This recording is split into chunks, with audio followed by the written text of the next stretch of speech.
जदि आप इंस्टाग्राम रे क्या सह प्राइवेट चैट करुँच तेरे आज ही बंद कर दिंतु ना पर केवल कांदा ही पड़ो। आज आपणकर कौन भी मेसेज फोटो किंबा वीडियो आ सुरक्षित नहीं। बंधुगण मेटा निज पॉलिसी एक बड़ परिवर्तन करिछि। इंस्टाग्राम रो एंड टू एंड एनक्रिप्शन सुरक्षा कवच को संपूर्ण भाव हटई दिखाई।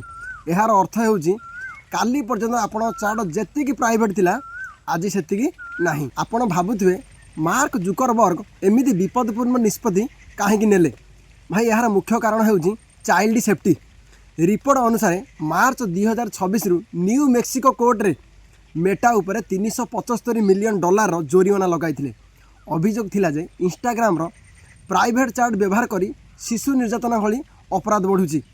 एबे भाई सोशल मीडिया रे किछि भी शेयर करिया पूर्वरु एबे 10 थर भाबंतु। एही सूचना को निज सांग मान सह शेयर करंतु जेपरि सेमाने भी सतर्क रही पारिबे। धन्यवाद।